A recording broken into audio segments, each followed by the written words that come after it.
Whoa. Hey, user173 here. Welcome back. Today I want to talk to you about a new series I'm starting called Synthlopedia, or an encyclopedia for synthesizers and musical instruments. Alright, so why this series? Well, I started my channel with the intent of providing information about subjects that I'm passionate about where I could find no information on the internet. But with regards to this series, I realize that there are subjects that I'm passionate about where there's maybe too much information, or sort of like an information noise. Some of it's good, but maybe a lot of it's not really relevant. So the intent of this series is to cover a particular subject and provide you links in the description below to what I think are the best, maybe most pertinent and succinct tutorials or demos regarding the given subject. And in the case where there's information lacking, I want to make sure that I fill in the gaps here for you. So in this first episode, I think the most relevant topic to start with is the teenage engineering line of pocket operators. Now, these are lovely little musical devices, and there's a ton of information and demos out there. But I also think that it's a great place to start because some of the information is not so relevant. So in this episode, we're going to talk about the relevant information, and as I mentioned, I'll provide you links in the description below. And then in this demo, I'm also going to talk about some key points that I think are the secrets to unlocking the whole family of pocket operators. Finally, I'm going to cover the DIY Dich Studios hard case for the pocket operator family. I think this is the best case out there for the pocket operators. It's got a really tactile feel. I love that it's clear so you can see all the cool graphics on the pocket operators and the LEDs very clearly. On the back here, you've got access to the batteries, but it's also a hard protected case. Now, previously I've owned a couple of the cases from Teenage Engineering, but I find them to be a little mushy and uninspiring to play.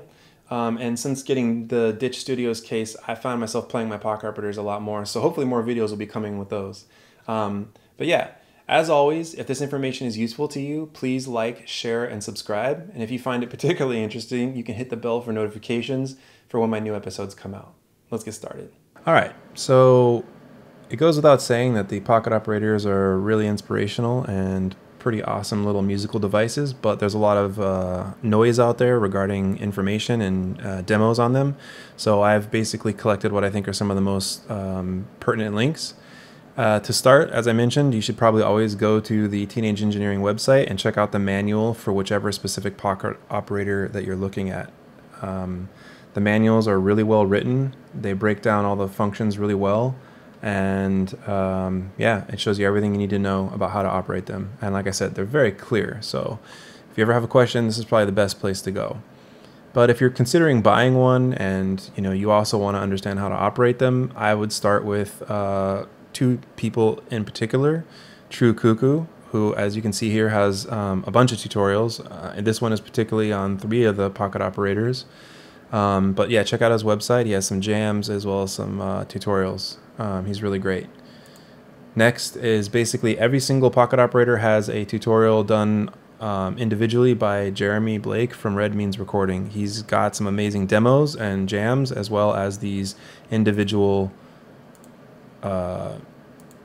tutorials for each pocket operator, and you can see here they all are in succession, and he covers them quite thoroughly, so I highly recommend you check out Red Means Recording. Next is Jakob Hack, and he basically does really great tutorials as well, but he was one of the people who made some of the beats on the pocket operator 33. When you get it, it'll have 5 of his beats on it, and he was one of the big beta testers on this. He also has a really good in-depth tutorial on the KO. There's always Andrew Huang. He does really fun little demos, so this is probably less like tech savvy, but definitely a great overview. So if you're considering buying it, this one's particularly on the 33 and the 35, the KO and the Speak. But yeah, his video is always fun to watch. And then particularly regarding syncing them, you'll learn that from the previous tutorials, but maybe you want to learn how to sync them to something else really fun to play, like the Volcas, which is also portable and small.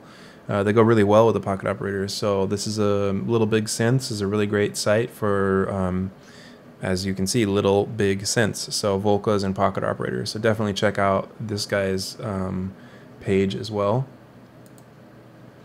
There's always advanced features and tutorials where people get a little more in depth and like more specific. And Enrique Martinez, Ricky Tynes or Tinez, here has some really great tutorials on just about everything, but specifically the PO33, the PO12, and he talks about some advanced features on both. So I will provide links below for this guy as well. Now let's get into some of my favorite jam sessions on the Pocket Operators, which I think are really inspirational to see what they can do. Again, we're going back to Red Means Recording, Jeremy Blake. This video has some really, really cool examples of what you can do with the Pocket Operators. Yeah.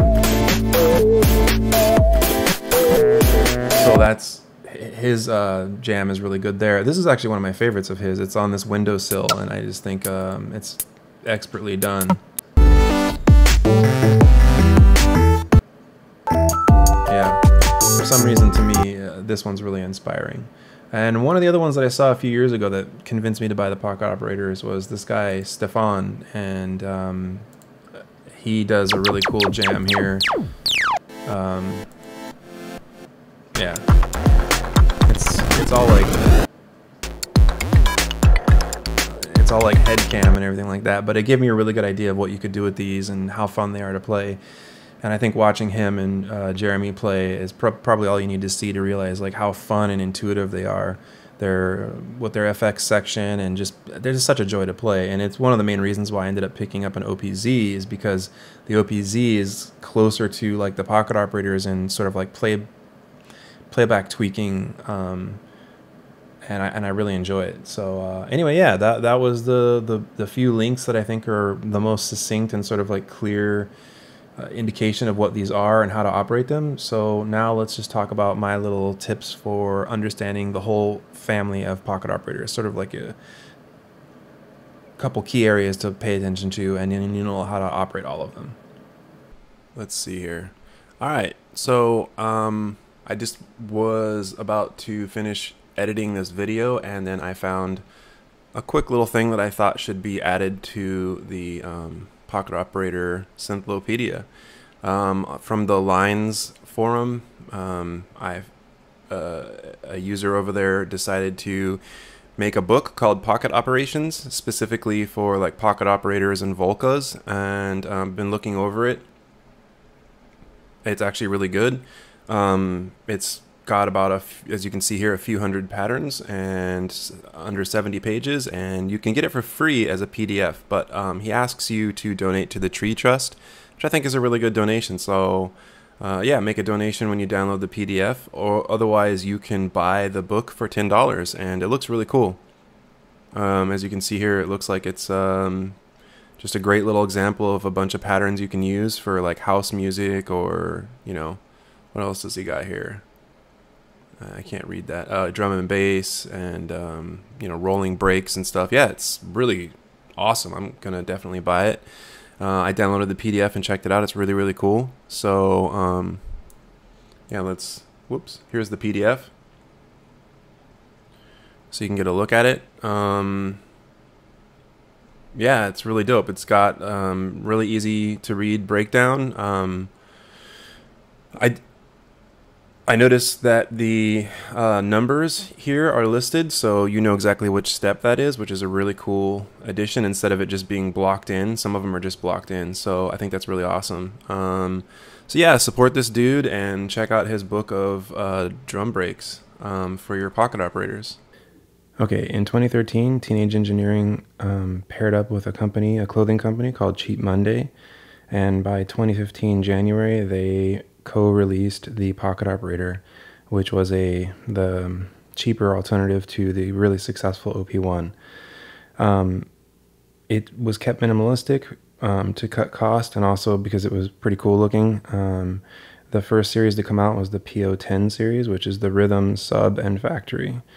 This isn't a tutorial on the Rhythm, but rather just kind of an example of the key features that I think are the secrets to unlocking the whole family of Pocket Operators. Alright, so with each Pocket Operator, there's always going to be 16 pads that are your steps, 16 steps. They're also your pattern select and your sound select. There'll always be a utility section here on the outer edge, and that's going to always consist of a sound select button, so it allows you to select the different sounds, a pattern select button, so you can select the 16 different patterns, BPM to adjust the swing and BPM, It'll always have a write button, which allows you to play live and record live, or to step sequence. Play button, which will allow you to play it. An FX button, they'll always have that, which on each of the different pocket operators, it's a little bit different of an effect, but it allows you to play one of the 16 effects to each of the devices. And then there'll usually be a utility function button that does various things depending on the pocket operator. For instance, on the arcade, it allows you to play chords. On the robot, it allows you to do like a glide function. On the PO33 knockout, it allows you to sample, and so on and so on. So the key thing that I want you to take away from all this is that there's only a couple hidden functions, but basically in order to clear a pattern, you select the pattern by holding down, and then you see this one's flashing. That's the one that's currently selected. So you would just hold down and press to select number 2, or go back to number 1. And regarding patterns, to clear a pattern, it's pretty easy. You just hold the function button and hit pattern, and then it clears that pattern that you're currently on. So when I press play, we hear nothing. To do volume, you hold the BPM button, and the currently lit display is the maximum volume. You can turn it up by going to all the way up to 16. And basically to record, as I mentioned, you play a sound, and then you go ahead and select that sound. Maybe in this case we want to mess with the hi-hat, and then you can hit write, and you can basically lay out like a little pattern. Hit write again. You'll notice the little icon for write goes away. Press play, and we have a little pattern. As I mentioned, you can record live as well, so you could be like, and if it's off, I can just go to that sound, hit write, and you can see where your things are, so we can correct that if we wanted to. Okay, and as I mentioned, you can always live record.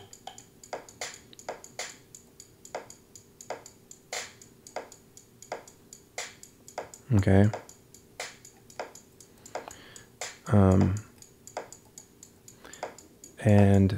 As I mentioned, you go to your sound, and if you want to get rid of the sound there, cool. One of the key features that is common among all of them is you can take the pattern and you can copy it over to the next pattern, so you can sort of build song chains. And the way you do that is you basically hit write pattern, and then the next pattern you want to write it to. And now it's it's like that. So now on pattern 2, I've copied over, and so I can develop the song further. So in this case, if I wanted to add that beat,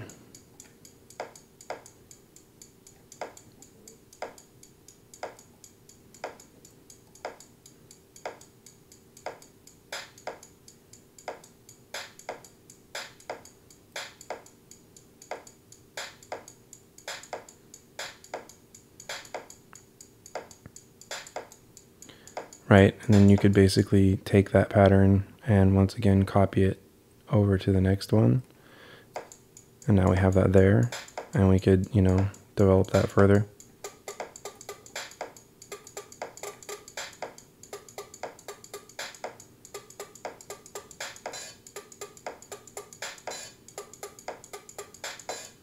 Anyway, it doesn't really matter, I'm just goofing off, but just to show you, now this is the key feature that is really key to understanding all the pocket operators and chaining patterns, and that is that you can chain patterns. And the way you do that is you literally simply hold the pattern key. I'll try to hold it up here so you can see, and I want 1 to play twice, so I'll click it twice. I'll keep holding this down, then I want it to go to 2 twice, and then I want it to go to 3 twice, and then it'll loop back to 1. So 2. Now it's on pattern 2. Then it'll go to pattern 3. Okay, so in that way you can chain a bunch of patterns together and kind of create a song mode. Now, while you have that playing, the other thing that you can do that's common among all of them is you can hold down the effects button and play with the different effects, and you can record that live as well, so that it's permanently a part of the pattern chain.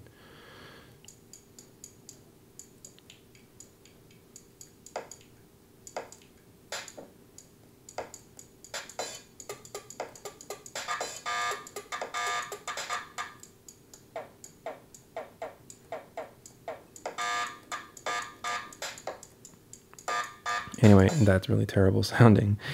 But the whole point here is that I'm trying to show you that understanding the pocket operators isn't really just a matter of understanding each individual pocket operator, but rather that the whole family behaves the same way. And that is that, you know, you have a sound and you can basically select 16 different sounds. You can select 16 different patterns. You can chain patterns together to make a song mode. They always have effects that you can put real time onto your patterns and affect them and keep them that way. And you can also always affect a sound by these two knobs. So this will affect sort of like a cutoff, and this will usually be like a release. This also, while holding the BPM button, this will do BPM and swing. So these utility knobs are basically to adjust the sound and to adjust a function like on BPM, you know, BPM and swing. So you can change the BPM. The function knob, also in association with BPM, is what will change your sort of system number, which is like the line that the number it needs to be in order to chain together with other pocket operators. So just to recap, I just wanted to show that, you know, you can watch these individual tutorials about the pocket operators, but they all basically operate the same. And that is to say that you can step or live record. You know, this is the play button. You have effects, 16 different effects that you can apply real time. You can select 16 different sounds. You have 16 different patterns to select from, and you can chain those patterns, as I showed you, in a meaningful song pattern. And then you can jam along with it with other pocket operators by chaining them together.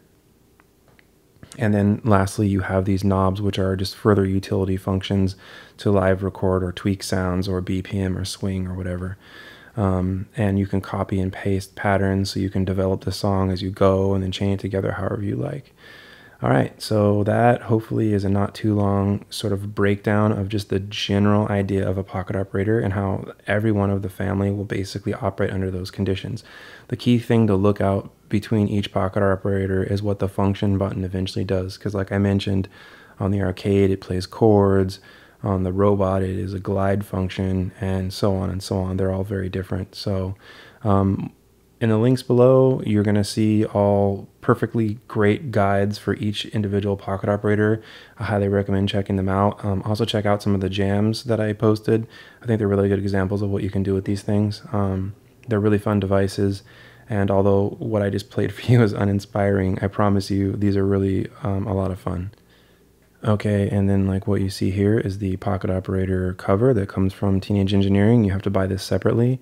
But these are pretty exposed and flimsy, and sometimes playing them they can bend a little bit, so you probably want to cover it. I've also been able to like hold and short things out when I'm playing with it, so I like these little covers. The problem with this one, as you can tell, is that it's just a one-piece molded plastic, and these don't really give you a tactile feel when you're pressing the buttons, so sometimes it's kind of hard to tell if you're pressing the buttons. And furthermore, it still leaves the back completely exposed when you put it on there. You do have to take the little stand off to get it to fit on there properly, but just slides right in there. But I prefer the one I was talking about earlier in the video, which is by Dich Studios, and it's the pocket operator cover that's nice and clear. And I'm going to show you a little demo of how to use that one. See, this thing, they fit on there, but they're just kind of a pain, and they slip off sometimes, and there you go.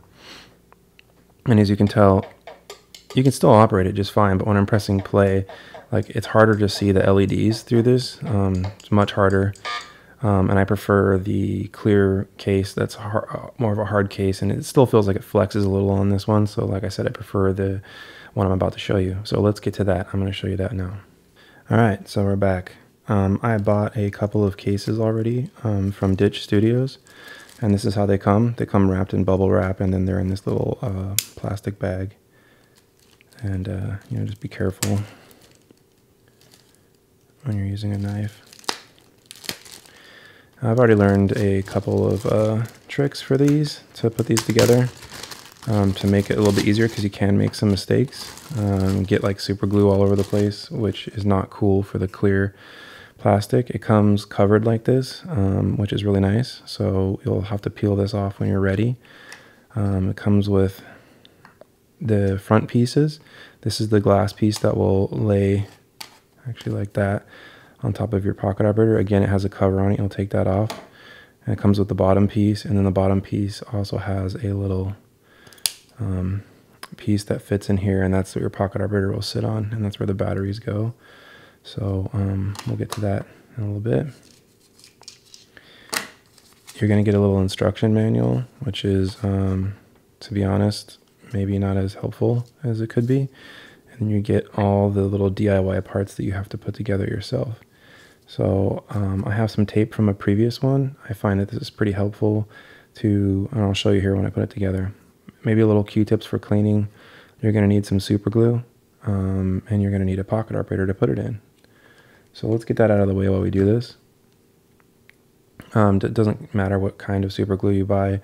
I just bought this cheaper Loctite super glue. You basically just screw this on until it punctures the little thing. And then you take that off and it's ready to go. And then you're going to need a little Allen wrench. I don't really know exactly what size this is. I apologize. Mine weren't sized. I just did it by sight and feel.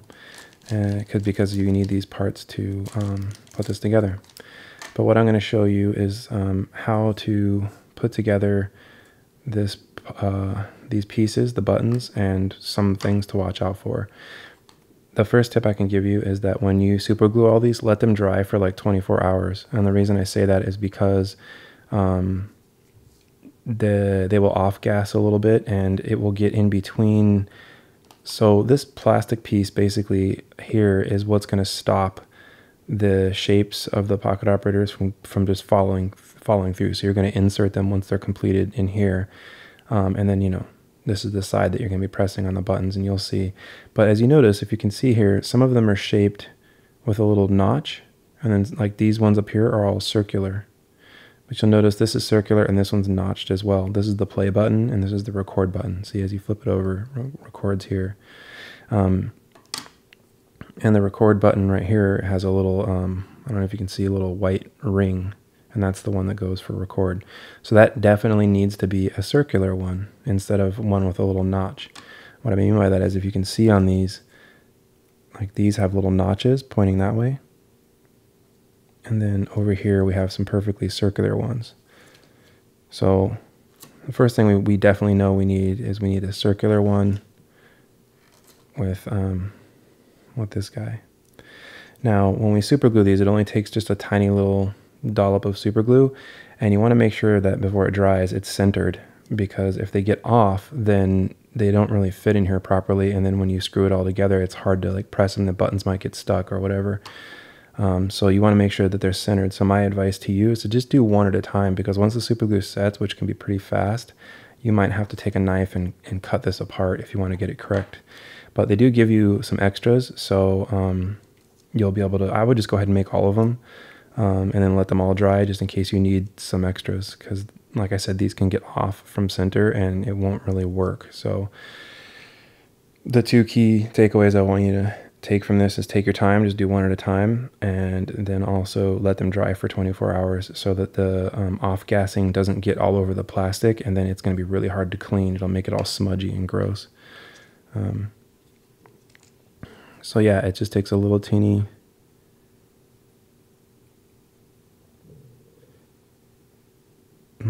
bit.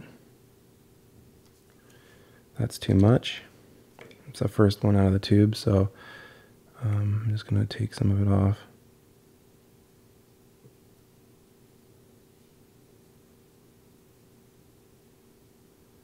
I'm actually going to take all the super glue off. That was too much. There, it just needs a little dot of super glue. And then you're literally just going to stick this on there and try to get it as centered as possible before it sets.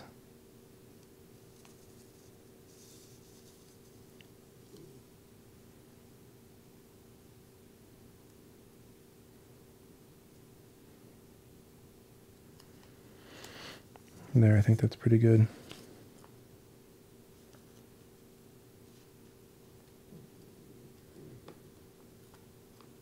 Yeah. And then you're going to need, I think it's like 17, or well, it's 5 of the circular ones, in addition to this one. So, you know, you can either do all those first or whatnot. Like I said, just a little dot like that.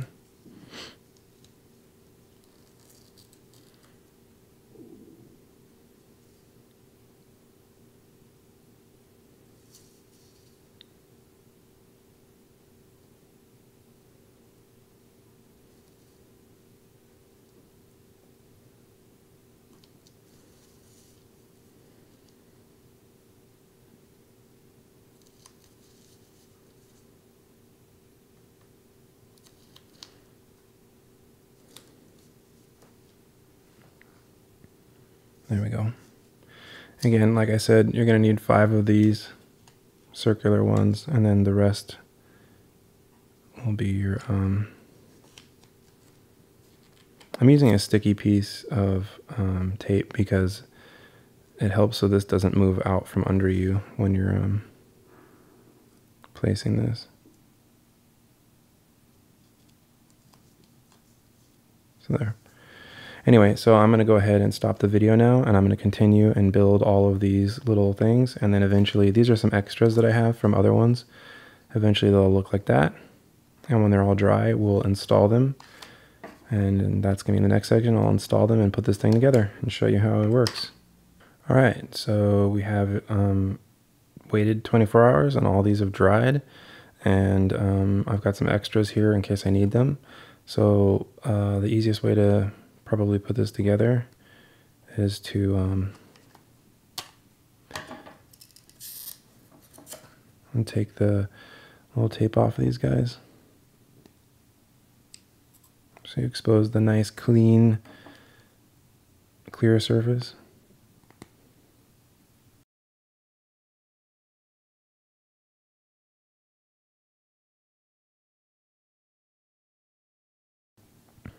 Okay. So this goes together like this. The pocket operator, you know, if you already have it in one of these cases, take it out, obviously. If you don't, and it has the little stand on it, you're just going to take the stand off. It's pretty easy. Stands on there like that. You just take it off. And then this is going to lay in here like that, like I showed you, so that this piece is bracing it.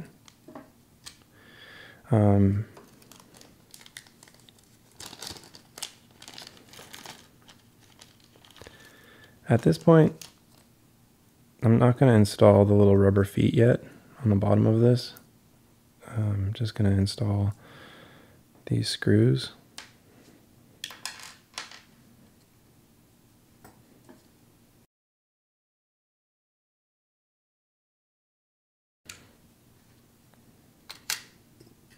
You may have to turn these a little bit because it is a nice, actually perfect fit with these things facing the right way.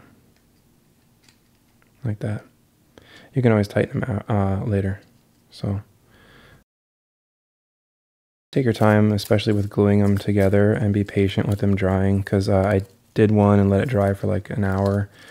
And it's, you know, it's totally stuck super glue wise, but I realized after putting it together that it was off-gassing, and this is the top, and the off-gassing got in between these two layers.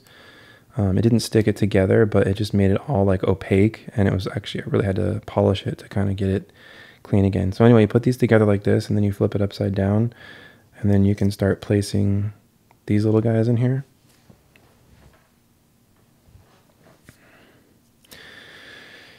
Like I said, this whole row is the circular row, except for the play button is has a little nipple. All these have like a little nipple, so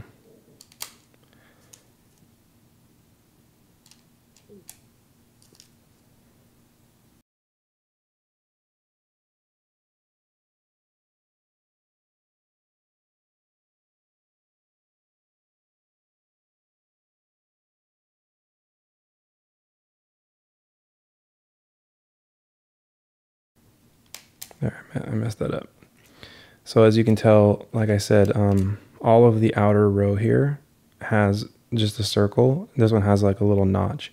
And then all these in here have a notch. So I'll just make sure they're lined up correctly. Now the way I found to put this together that works pretty well is I grab this guy like this and I hold it like that, and then hold it together like a sandwich almost. Set it straight down there. And then we're just gonna screw these in by hand at first, get them started.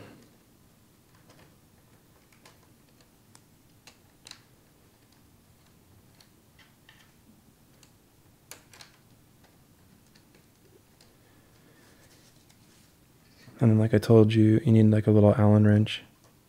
So you will need an Allen wrench set to complete this.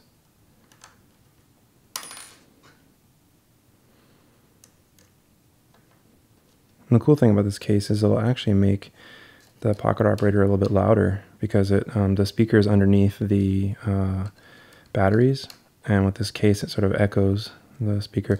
Don't cinch these down too tight yet, because we need, oops, sorry about that. We need to test all the buttons, make sure nothing's sticking. That one's sticking right there.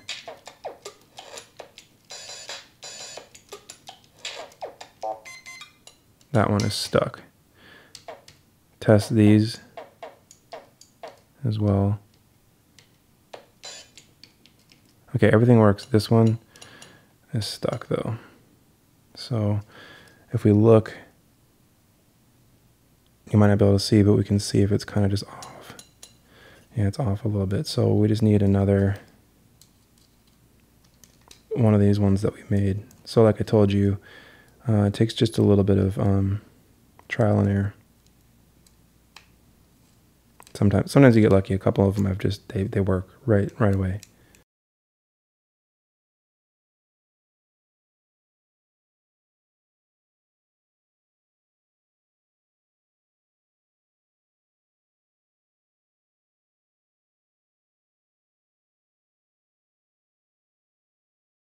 I just finished Stranger Things Season 3. It's pretty good. No spoilers here, but I enjoyed it.